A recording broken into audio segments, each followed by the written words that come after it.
Today we are going to talk about your scope reticle focus and parallax focusing. If you do not have these two in sync and set properly, you may as well be shooting at another target. I will show you how to make these adjustments to your reticle and your parallax if your scope has parallax, which I certainly hope it does, so you can be spot on when aiming. If you find this video helpful, please subscribe, hit the bell for all notifications, and leave a like. Let's see what we have here.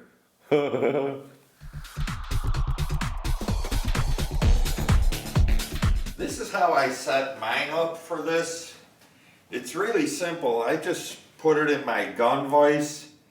And if you've got some kind of white card or something that's white, and I'm using one of these studio lights to shine it at that white to get it nice and bright. In this way you'll be able to get a good view of your reticle. Now the first thing we want to adjust is the reticle. So on your scope, somewhere, I don't know how yours works. I should probably take this off. By the way, if I've never told you guys, this is a Send It electronic level. That thing is great.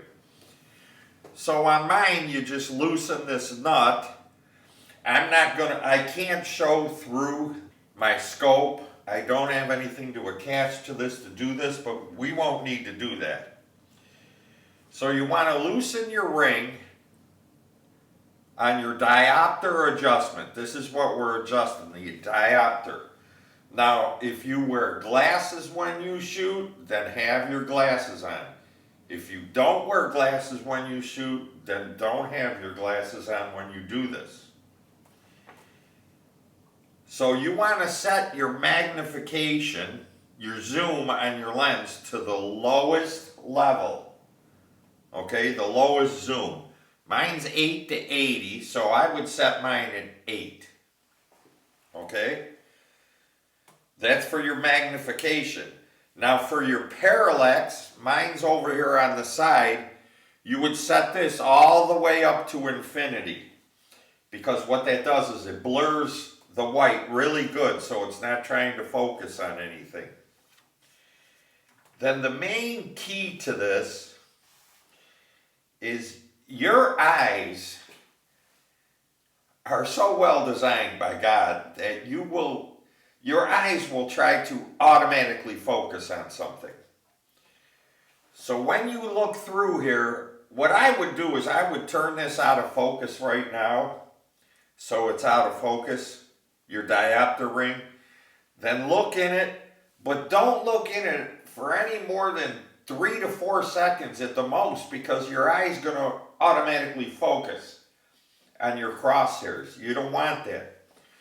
So what you do is you look in and look away. Make a little adjustment. Look in, look away. Don't stay on it for more than a couple seconds at most, because your eyes will automatically focus that reticle. And that's not what you want, because that's not a true focus. So you have to keep looking in and looking away while you're making adjustments. Look in, look away. Look in, look away, making a little bit of adjustment. Look in, look away, make a little bit of adjustment. Look in and look away and make a little bit of adjustment. You have to keep doing that. If you go over, then start backing it off a little. The whole thing with this is about not staring at that reticle for too long, because your eye will automatically focus on it. That's how well designed your eye is.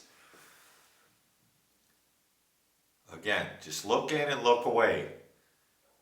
Look in, look away. If you want to get a chair, something that's going to set you up to look right into there is the best way. So you can look in and just turn your head sideways. Look in, turn your head sideways, and make little adjustments. And this will set you at the right place. Then once you get there, make sure you lock her down tight. You want her to be tight. Now the next thing is parallax. This is something you can't adjust here because you don't have a target, you don't have a distance, okay? And parallax will change with every zoom setting you're gonna do, okay? So the first thing you wanna do, once your target is out there, zoom in on it the way you think is comfortable. It's probably not gonna be in focus, but put the zoom where you think it is right. Okay, and once you have that zoom, your diopter, we already set that, so you're correct there. Then you take your parallax adjustment and you turn it back and forth till it looks like it's in zoom, okay? Then you have to have something to line your crosshairs up with on the target. Well, you know, it'd be great if you had a straight line going horizontally and a straight line going vertically. That would be the best way to get an adjustment. You could just draw a cross on your target if you want, if you don't have one. You can just draw a cross at 90-degree angles, make sure it's a true cross. Then you turn your parallax until it looks like it's in focus. Okay, now here's the key here. Let me go get a chair. So the key here,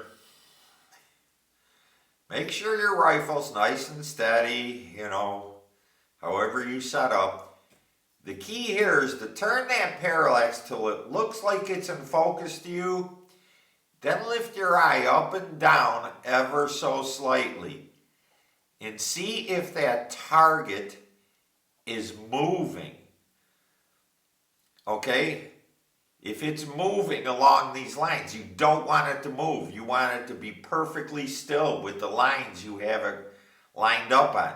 So you just go up and down, and then you can check it left and right the same way, bobbing your head a little left, a little right, a little up and down, until that crosshair in your scope stays perfectly still with the crosshair you have on your target. Then your parallax is adjusted.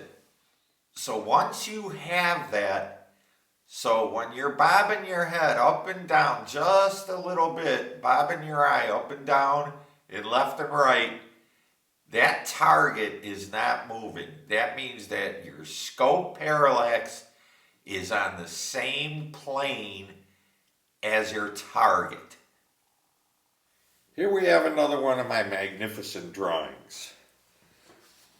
So before this, I showed you how to do it on the rifle, and I'm going to explain what those meanings meant. So let's start with the reticle.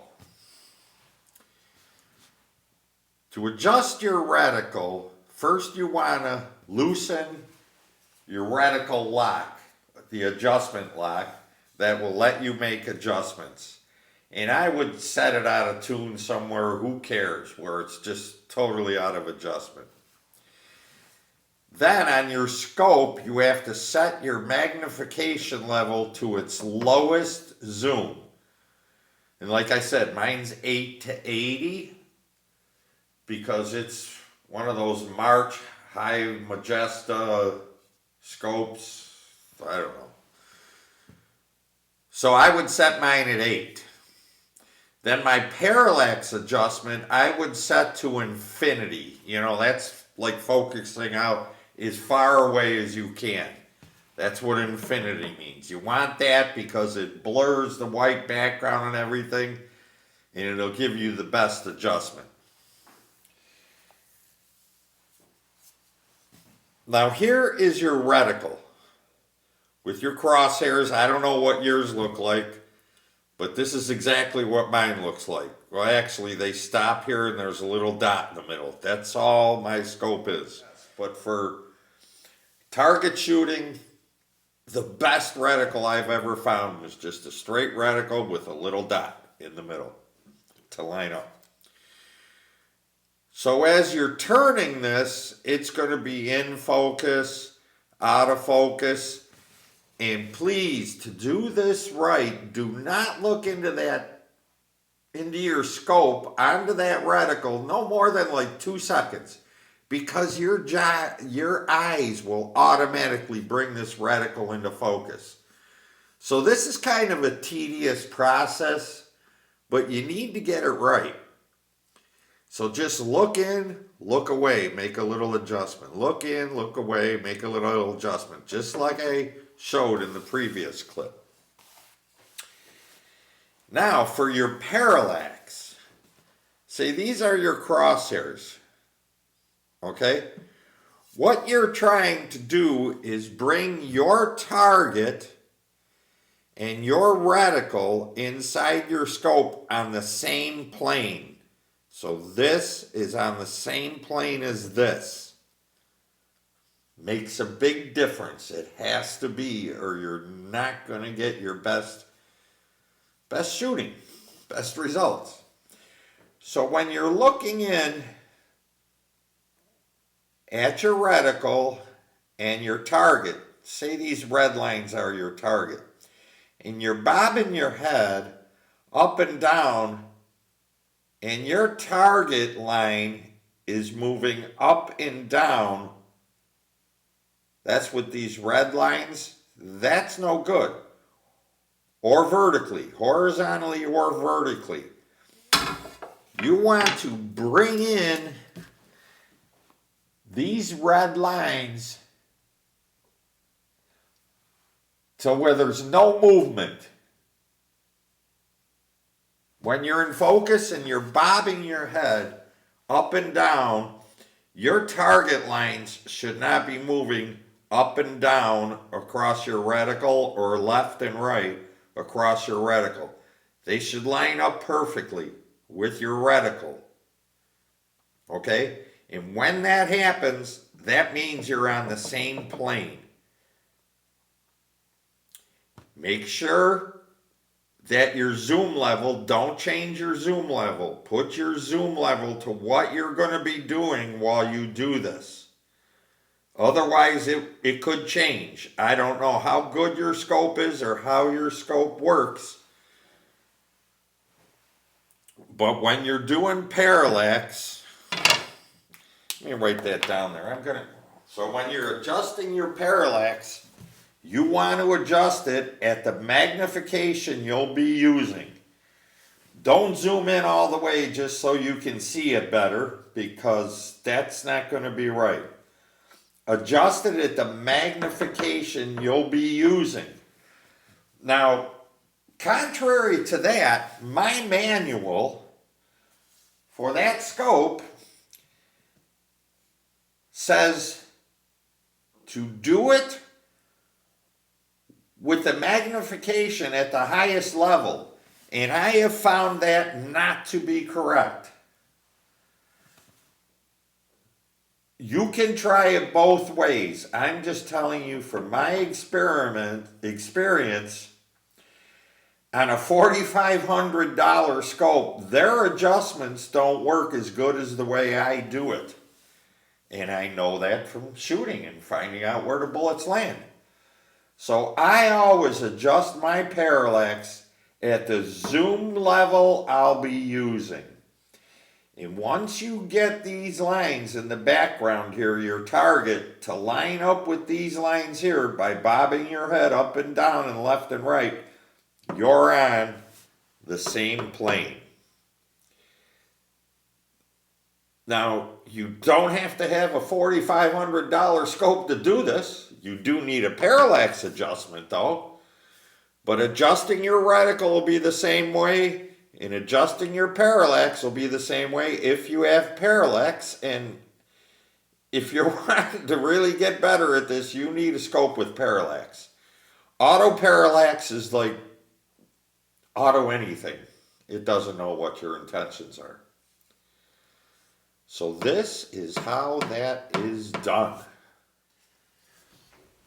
And something else I wanted to add, which doesn't have to do with this, but has to do with my sighting in, is you'll see in the clips before this, my rifle, I took off the homemade cheek rest that I was trying out this year.